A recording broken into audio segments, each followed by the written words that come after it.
Hey guys, my name is Sheldon, and in these interviews I'm bringing you success stories of people that have broken the mold and followed their own path instead of being limited by what others expected them to be based on their race, gender or any other stereotype. So the people in these interviews have proven what you can achieve when you have a winning mindset, and these stories really are here to inspire you. So if you want to hear more, please like, share and subscribe if you don't miss out. Now, my guest for today, I've been so excited and I've been waiting weeks and weeks to speak to Nnegest. So Nnegest Likké is a multi-award-winning writer, director, producer with a passion for making socially and culturally impactful commercial films. Nnegest has won awards at numerous film festivals, including the Birmingham International Film Festival. And Benanara, which actually was one of my favourites, won the Best Diaspora Film at the 2016 African Movie Academy Awards, which Nnegest directed. Her directing credits also include Phat Girlz, which was starring Oscar winner Monique, and then romantic drama Everything But a Man, which is also hilarious, definitely one of my favourites, was released theatrically in the US and Africa, won so many awards on the film festival circuit, and is now being released to an SVOD, so a digital platform, also won Audience Choice Award. So Nnegest really is one of the first women of colour to write and direct a movie distributed by a major Hollywood studio. So Nnegest, welcome. Thank you, Cheryl. Thank you. I miss y'all out there in the UK. I miss my Black Brits. I had such a good time at the Birmingham Film Festival, and I'm so glad to be interviewing with you here on your platform. Congratulations.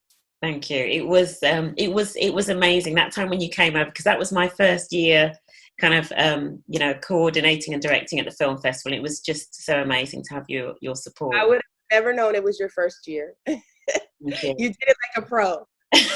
Thank you. And it was pulled together in like a matter of like weeks or something. It was crazy, but that's another story. You know, I'm so pleased to have you on, because I guess we're at a point in history where we were kind of talking off camera about everything that's going on in terms of awareness and education around race. And so obviously you're in an industry where you've had to kind of really, forge a path. And so we'll come into that. But I just wanted to start right at the beginning in terms of, when you were younger, what did you want to be in life when you were a child? Did you always know that you always wanted to go into film? I did actually always know I wanted to go into film, but I started out as an actress. I wanted to be an actress. I was in little theater growing up, and then I went to college to major all the way through college. So I grew up in a very I grew up in what they call public housing, which is some people derogatorily called the ghetto, so I grew up kind of poor, but I also have a father who's Ethiopian, so I grew up being able to travel the world, and my mom took us to Europe, Africa, where my father's from, and so I got a good worldview at a young age. Creatively, I was acting.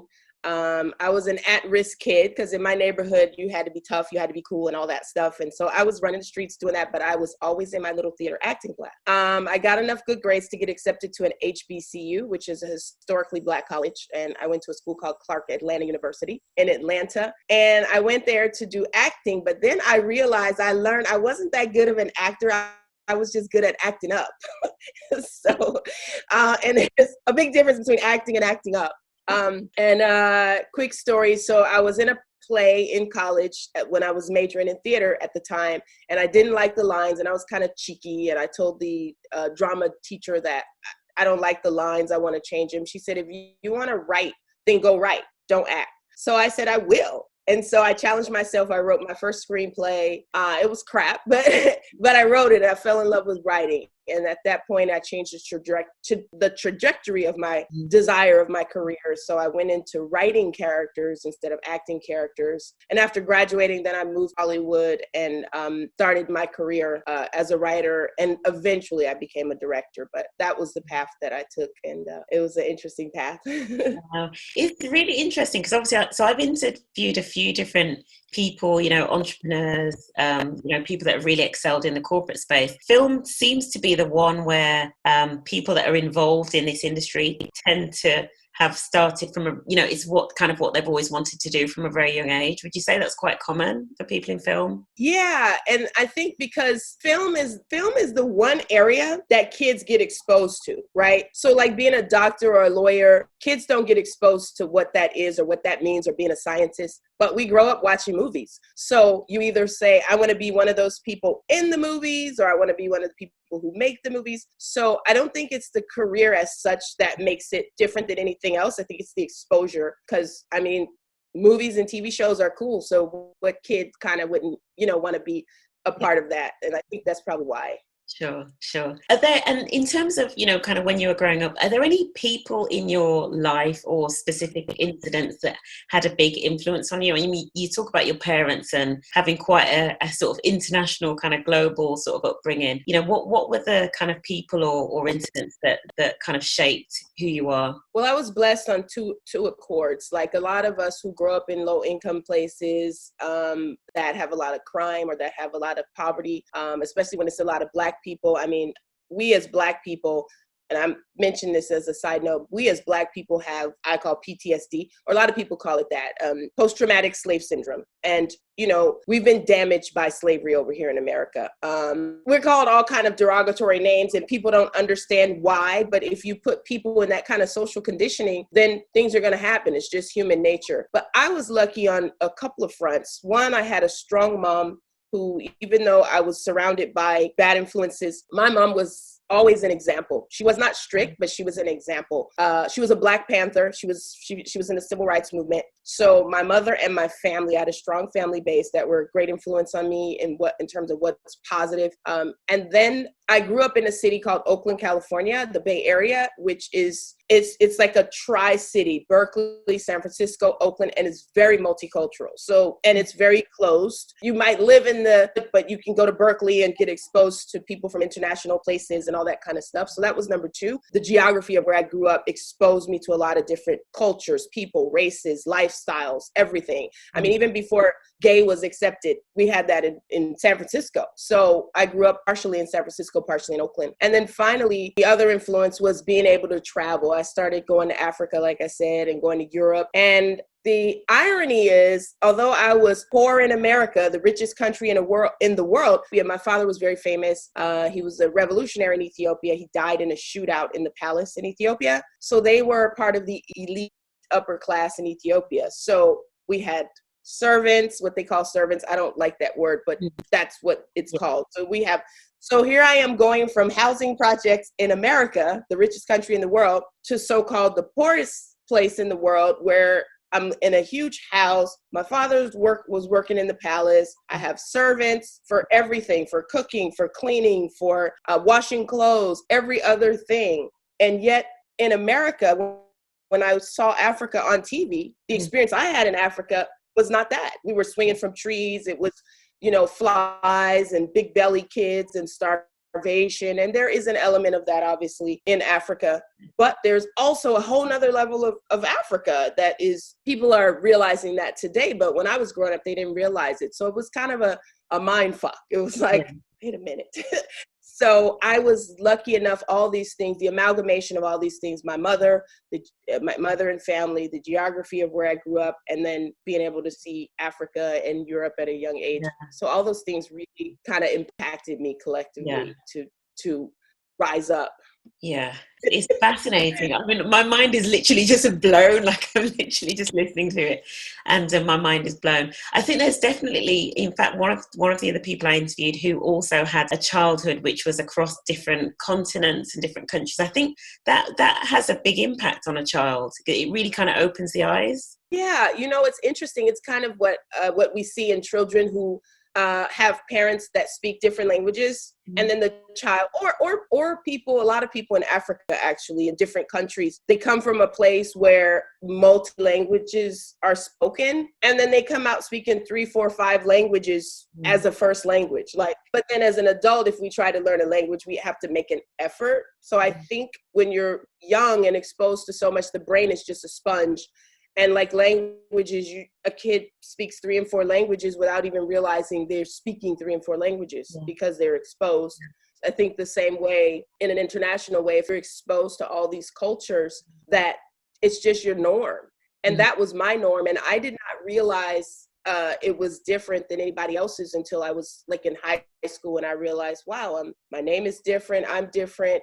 My experiences are different. And then later on, that would come to be the kind of films that I would make. My voice, my films are shaped by that early childhood voice of being exposed to so many different cultures and things like that. As you know, my films have absolutely that element of different culture. Yeah, I can, just as you were talking there and explaining about your, I can see it through the films, but even in kind of Everything But a Man, and I'm kind of thinking about the ending, and obviously I won't give anything away, but but there is something there in appreciation for different cultures and different backgrounds that kind of comes through in that really strongly. Tell me in terms of film, what is it that you love about film? Why do you love it so much as an art form? Wow. I love that question. Film, I believe, maybe tying only with music, and maybe even more than music actually, is, I believe, the most influential medium upon people in terms of our perceptions, our images, awareness, self-image, image of other people, imagery. There's nothing stronger than imagery in terms of influencing people, and you can use that as a weapon or as a benefit. And I think, as I mentioned, my experience growing up in America, the richest country in the world, and then my experience of having a family where I was literally wealthy and a part of the elite class with servants in Africa, seeing that, wait a minute, this is not how Africa's projected on screen. And I realized that what we're being shown on screen is not what it is, but it's affecting the psyche of Black people. And I grew up in an African-American neighborhood. There were no Africans. There weren't that many immigrants where I lived. And growing up in an African-American neighborhood with an African name like Nnegest Likké, my name is actually pronounced in Ethiopia, it's pronounced Nnegest Likké. So that is even harder than Nnegest, for Americans, let alone Black Americans. So my name was different. And also Africans were made fun of. So when kids found out that I was part African and my name, I got teased. I got called stuff like African booty scratcher. You come from a place with, hanging from trees, all this kind of stuff. And it was very, very painful to me. And obviously as a child, you just receive the trauma and the teasing. You don't know what it's about. But when I got older and I was able to reflect, it's film that gave us these images of ourselves. It's films and TV that told us that we were poor, that we were less than, that dark skin was inferior to light skin, that kinky hair, which I love kinky hair. It's my crown.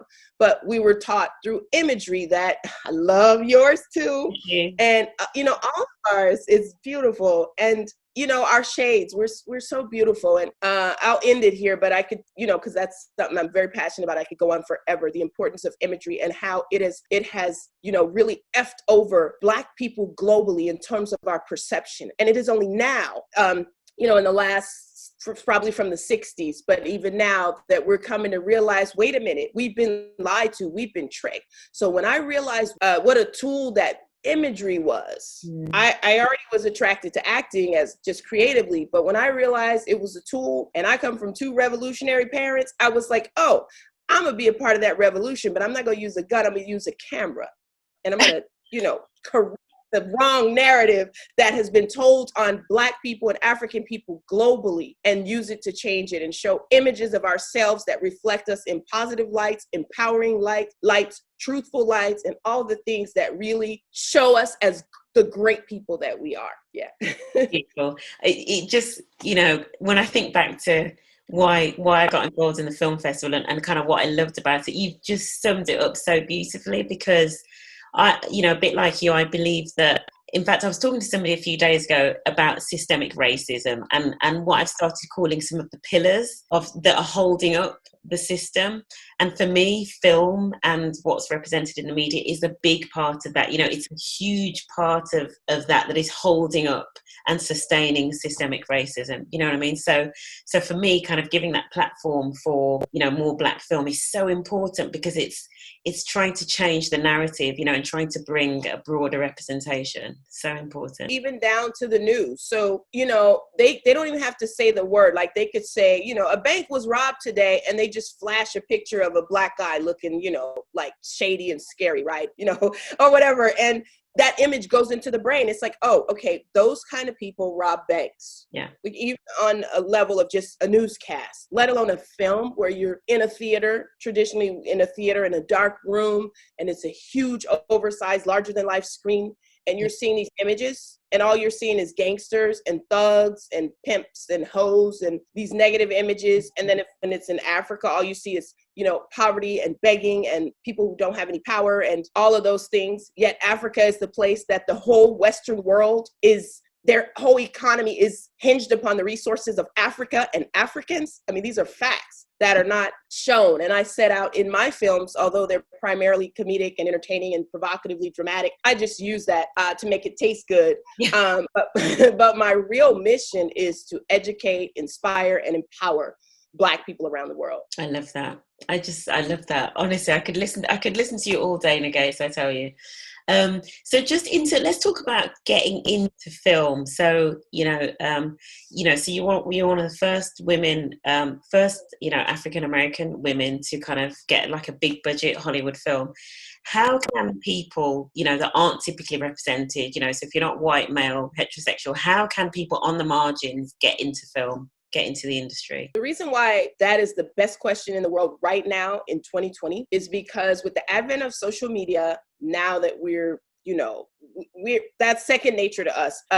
The internet has overtaken television and film in terms of theatrical film.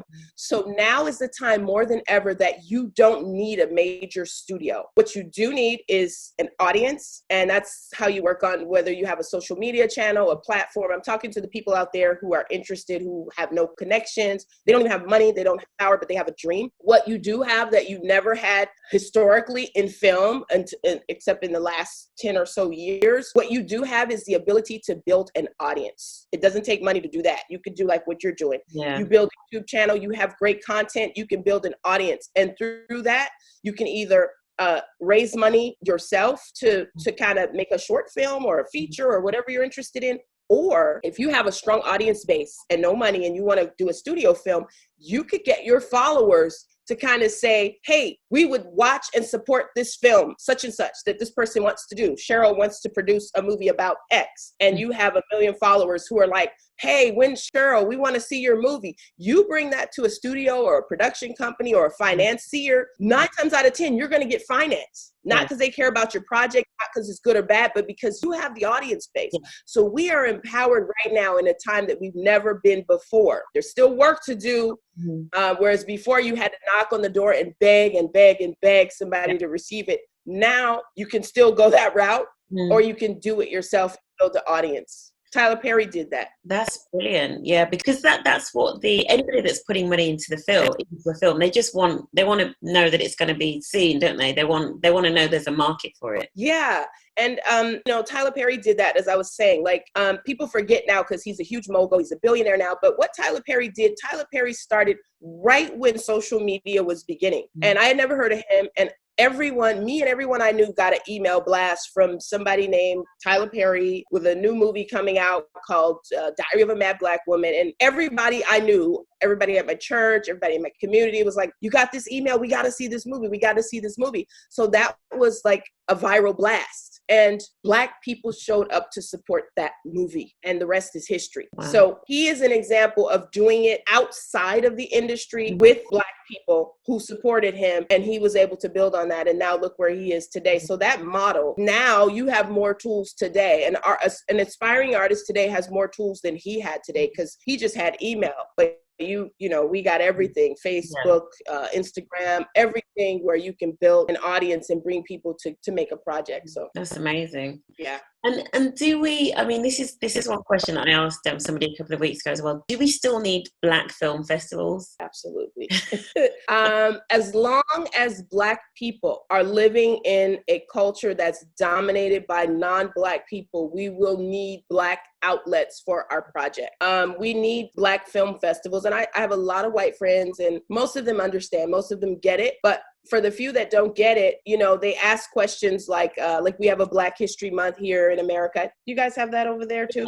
When you came over for film festival. That's right. So some of the few white people, or maybe a lot of white people actually, who don't get it, like, why do you need a Black History Month? Why do you need, a Black film festival? Why do you say you're a Black filmmaker or whatever?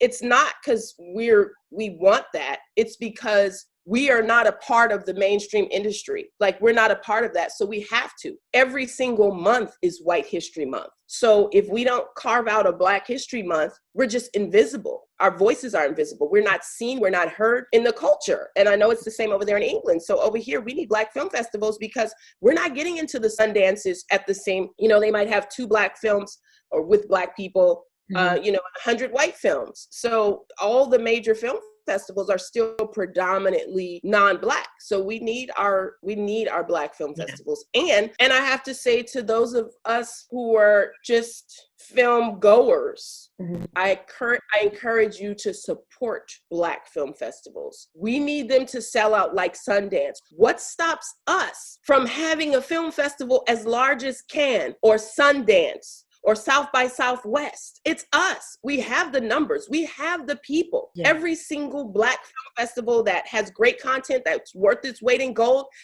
we need to have millions of people wanting to come there. And then when we build it, they will come. That's a fact. So it's up to us. We have a lot of power right now to do things for ourselves. And that's where I am right now. Cool. That's so cool. And then what can the film industry do to encourage more diversity? For me, that's a 2-part answer. Well, there's 2 answers. One has to do with white people. I'll just say white people because they are the ones who run basically the film industries. So one has to do with them and one has to do with us. What they can do is become more conscious. They can, put up the numbers and say, are we representing, enough Black films, enough Black people projects? But the thing is, what I say to all Black people is that would be great if the system does that, but that's on them. We can't force that. There's no amount of protest that can force that, so to speak. But what we can do, which I like to focus on that because I can't control what other people can do, but I can control what we can do. And we as a people collectively can control what we do. We can choose to buy Black, support Black, promote Black. And then when we do that, the mainstream will come just for the economy of it. And then it won't come because they feel guilty or it's a diversity inclusion plan. It will be like, whoa, that's where the money is. Again, going back to Tyler Perry, that's what he did. Tyler Perry built it. Black people came and showed we want this. And then he got major studio deal. He got a major studio deal with Lionsgate over here in America. And then now he's graduated to have his own studio, the first in history. So he's an example of how it can be done. So if we focus on what we can do and we do it and we support ourselves, we will be included. Yeah, absolutely. Let's just talk a little bit about some of the projects that you've worked on. What were some of the major challenges that you faced in kind of working on some of those films, and how did you overcome them? I'm still overcoming them. I think, and I'm speaking of my story, and I think most Black filmmakers' stories.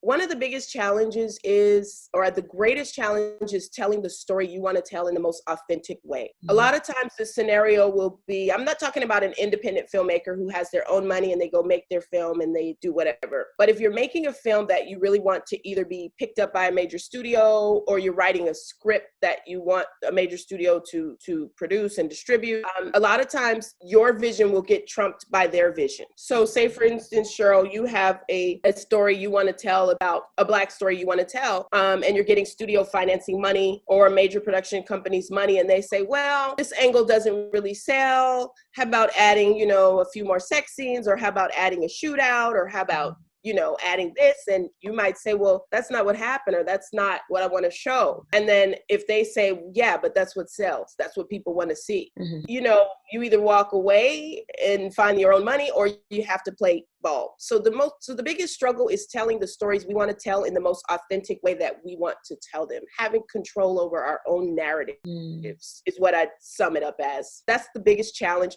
And that is a challenge not just for indie filmmakers who are trying to get their films distributed. That's a challenge for every single filmmaker, no matter how big. All the famous filmmakers you can name, except maybe Tyler Perry, and a few others now, actually.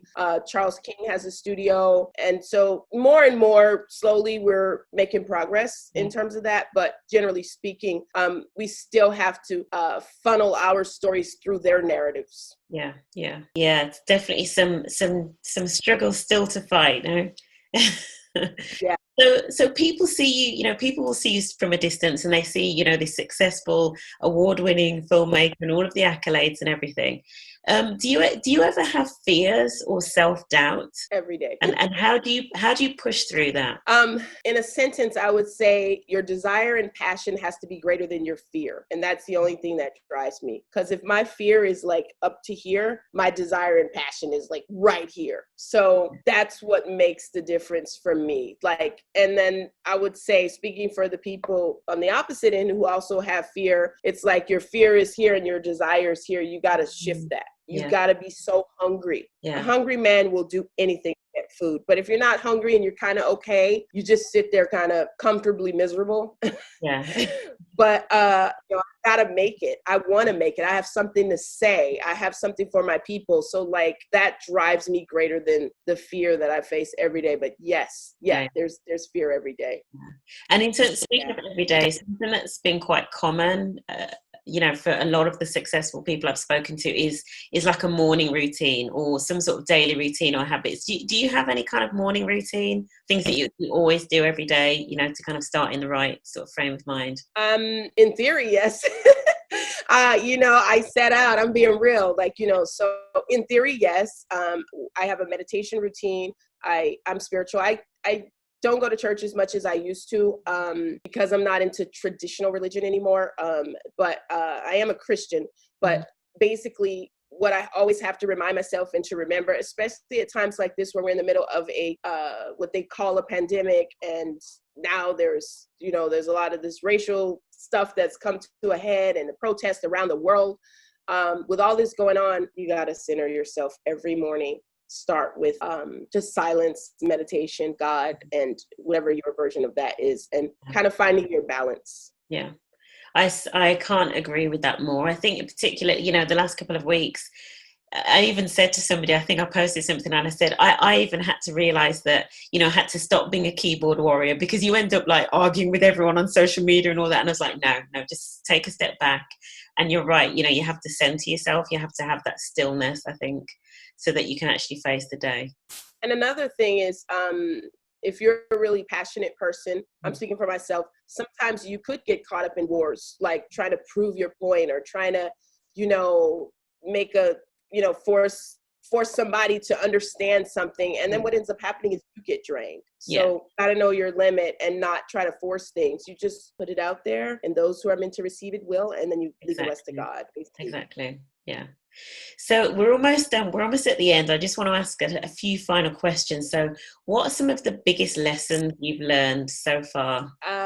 There's so many big ones. So I'll just, you need a team, you need a tribe. Can't do it alone. I'm speaking as a filmmaker, but I think just in life in general. I'm a writer as well, and that's a very isolating profession.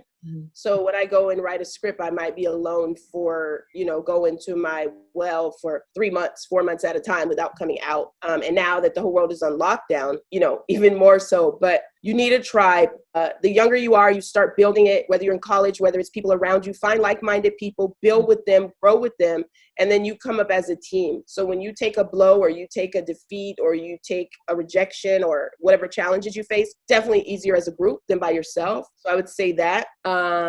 That's a lesson because I'm kind of a person who works, I can do it by myself type of thing. And so it took a while to really realize, no, you need people, and it's okay to need people. You need people who can you delegate tasks to different people. So have a team. And then the other thing is, don't give out all your gas. Have a reserve tank, like a car. Have a reserve tank. Keep some of your energy, because this is a marathon and not a sprint. Yeah, definitely is that.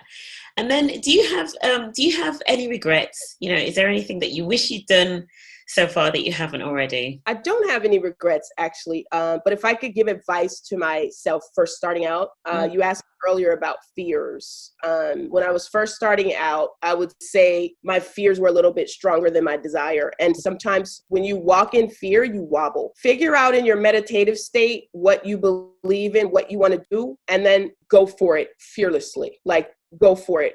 Because you might know what you want to do, but you kind of go for it and then you wobble and then you fall and you don't win on either side. So I would tell my younger self, be more confident. I guess the flip of fear is confidence. So I would have given my younger self, or myself when I was first starting out, a lot more confidence. So those of you who are just starting out, be confident. First, know what you want to do and what you want to achieve, and then be confident about it, and don't let anything deter you. And that was going to be my final question, the advice that you'd give to your younger self. So you said it there in terms of, being fearless, being confident. Yeah, that's amazing. It's been so good to talk to you, Nnegest. This has been on the list for a while, but you were so busy with your premieres and everything. But we finally made it happen. Yes, we have to work on a project because you are producer material. So I have some good stuff coming down the pike, and I'm going to be producing something in England. So I'm working with some Black athletes over there, some prominent Black athletes that are well known. I won't mention it here, but I'll be hitting you up about that. That would be good. We should so do that. Okay, that's perfect. Right, thank you guys for watching. Please share, subscribe, and like, and I will see you next time. Thank you so much, Nnegest. Thank you. Oh, and tell them to go to see the trailer. Oh, put and the link up to trailer. There'll be a link. So I'll put the YouTube link to the trailer. Yeah, it just premiered this week. Everything But a Man. Okay. And it's a great film. It's a great film. One for the ladies. Yes. All right. Thank you. Bye, Cheryl. Bye, you guys.